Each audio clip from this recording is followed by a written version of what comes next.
Hello everyone, আসসালামু আলাইকুম। আমি সঞ্জিতা বলছি চিটাগং থেকে। কেমন আছেন আপনারা সবাই? আশা করছি ভালো আছেন। আল্লাহর অশেষ রহমতে আপনাদের সবার দোয়ায় আলহামদুলিল্লাহ আমিও ভালো আছি। চলে আসলাম আপনাদের জন্য নতুন আরেকটা বিয়ের ব্লগ দিয়ে। তো আজকের বিয়ের ব্লগটা একদম মানে আমার ঘরোয়া বিয়ের ব্লগ। তো এটা হচ্ছে আমার ভাসুরের বিয়ে। তো তো হাজব্যান্ড ওয়াইফ দুজনেই বসে আছেন, মাশাআল্লাহ দুজনকে খুবই সুন্দর লাগছে। ওদেরকে দেখে কেউ মাশাআল্লাহ বলতে ভুলবেন না। আর এদিকে ফ্যামিলি মেম্বাররা জয়েন হচ্ছে আর কি, এক এক করে। আমার ননদের হাজব্যান্ড, ননদ, শ্বশুর, ওর ভাসুর, সাথে আপনাদের ভাইয়া মিলে হচ্ছে স্টেজে উঠেছে। আমরা আসছি তাই একটু ঘোরাঘুরি করে দেখছি চারপাশটা, একটু সবার সাথে সময় কাটাচ্ছি। আর এদিকে আমার ননদের মেয়ে তো আছে মাশাআল্লাহ, সে খুবই দুষ্টুমি করছে। তো তো মোটামুটি আলহামদুলিল্লাহ ভালো একটা সময় কাটাচ্ছে। বাট আমরা অলওয়েজের মতো লেট, আমরা অনেক বেশি লেট করে এসেছি। কিছু করার নেই, আমরা যেহেতু শহর থেকে গ্রামে আসি আমাদের একটু লেট হয়। আর আমি শপিং থেকে আস্তে আস্তেই 7টা বাজিয়ে ফেলেছি। তো রেডি হয়ে আস্তে আস্তে 9টা 9:30 বেজে গিয়েছে, যেটা আমাদের একদমই করা উচিত হয়নি। আর এদিকে হচ্ছে আমরা সবাই মিলে একসাথে বসে আছি।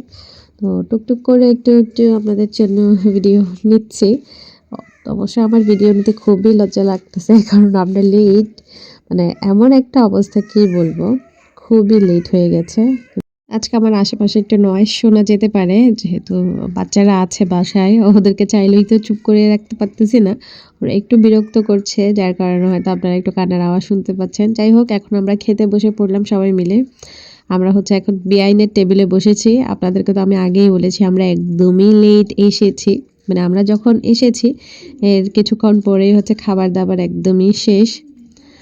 তো এখন আমরা আর বসিনি, তখন ভাবলাম একেবারে বর বউয়ের সাথে বসবো। তো বসে পড়লাম বেআইনদের সাথে, কারণ এদিকে অনেক পুরুষ ছিল, আমরা ওদিকে মহিলারা এক সাইডে বসেছি।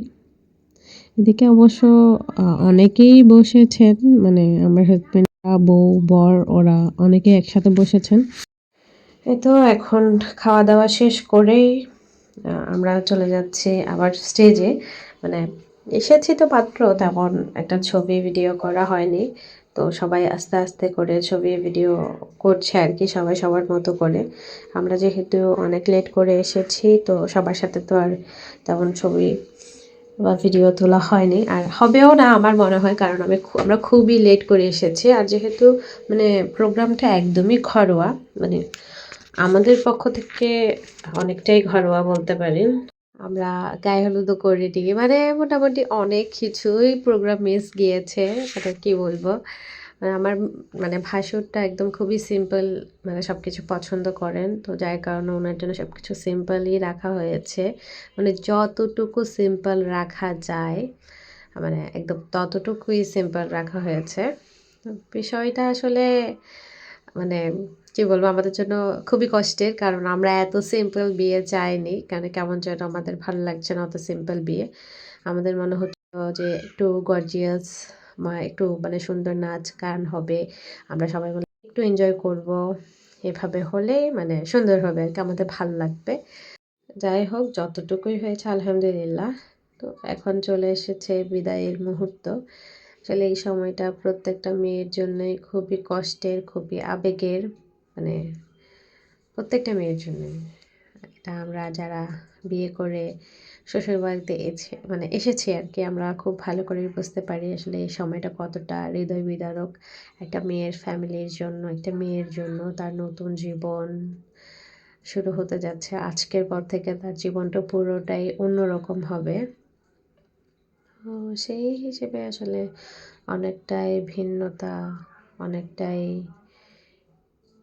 মানে আসলে আমি নিজেও আবেগ আপ্লুত হয়ে যাচ্ছি এই সময়টাতে। তাই আপনাদের সাথে মানে আর কথা বলবো যে ওই রকম আমার মানে ইচ্ছে হচ্ছে না আর কি, খুবই লাগছে এই সময়টা, আসলে খুবই কষ্টের। আমার ভাষা নেই আপনাদের সামনে আমি কি প্রকাশ করব বা কি বলবো, আসলে আমি সেটা জানি না।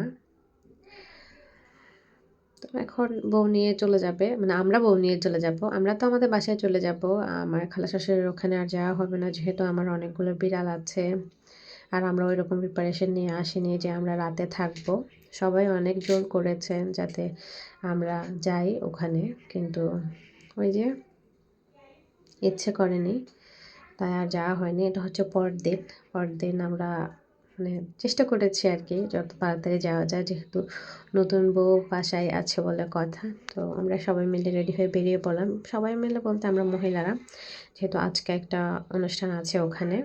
আমার আঙ্কেল মানে আমার খালা শ্বশুরের হাজবেন্ড, উনি সবসময় এই তারিখেই মানে বছরের এই দিনটাতে উনি একটা অনেক বড় মেজবান দেন, মানে প্রায় 1-1.5 হাজার মানুষের খাবারের আয়োজন করেন। তো এটা এই ডেটটাও এভাবেই ফেলা হয়েছে যাতে বিয়ের পর দিনই উনি মেজবানটা খাইয়ে দিতে পারেন সবাইকে। তো তাই বিয়েটা একটু লেট হয়েছে, না হলে বিয়েটা আরও 1 থেকে 2 সপ্তাহ আগে হওয়ার কথা।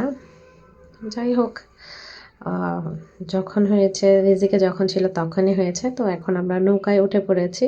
এই সময়টা আমার আসলে খুবই খুবই ভালো লাগে। অবশ্য গরমকালে একটু খারাপ লাগে, কারণ রোদটা একদম মাথার উপর, তখন মাথাটা একটু যন্ত্রণা করে। বাট শীতকালে খুবই ভালো লাগে, যেহেতু এখনও পুরোপুরি গরম পড়েনি। তো এখন মোটামুটি ভালোই লাগছে এদিকটা যাতায়াত করতে। তো আমার ছেলে কত যে অঙ্গ ভঙ্গি করছে তার কোনো হিসেব নেই। তার থেকে মুড অফ যে সে তার ভাইয়াকে রেখে এসেছে। আমি সেটাই জিজ্ঞাসা করছিলাম যে তোমার কি ভাইয়ার জন্য মন খারাপ? সে বলছে হ্যাঁ, তার ভাইয়ার জন্য তার মন খারাপ। তো আমার বড় ছেলে যতবারই আমার বড় খালা শাশুড়ির বাড়ি যায় একটা না একটা কিছু হয়, মানে ওর একটা না একটা বিপদ হয়। তো যার কারণে আমি আর ওখানে ওকে নিয়ে আমরা আনলাম না আর কি। ওখানে আনার কথা আমি ভাবতেও পারি না, বড় হলে যাবে যখন নিজে সব কিছু নিজে করতে পারবে। আমার খালা শাশুড়ির বাড়িতে এসে পড়েছি, এসে আমরা উপরে উঠেছি। আর এই সিঁড়িটা আমার বরাবরই সুন্দর লাগে, তো আপনাদের সাথে একটু শেয়ার করলাম।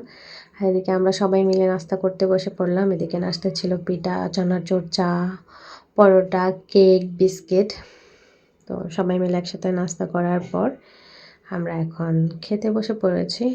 দুপুরের খাবারটাও খেয়েছিলাম, যেটা মানে আপনাদের সাথে শেয়ার করিনি। দুপুরে সবার জন্য বিরিয়ানি রান্না করা হয়েছে, আর এখন রাতের বেলা সবার জন্য মেজবানের খাবার দাবার।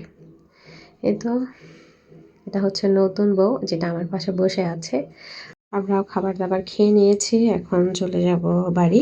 তো দেখতে দেখতে ভিডিও শেষ পর্যায়ে চলে আসলাম। আমার ভিডিওটা ভালো লাগলে অবশ্যই একটা লাইক কমেন্ট শেয়ার করে দেবেন। আমার চ্যানেল নতুন হয়ে থাকলে আমার চ্যানেলটা সাবস্ক্রাইব করে আমার পাশেই থেকে যাবেন।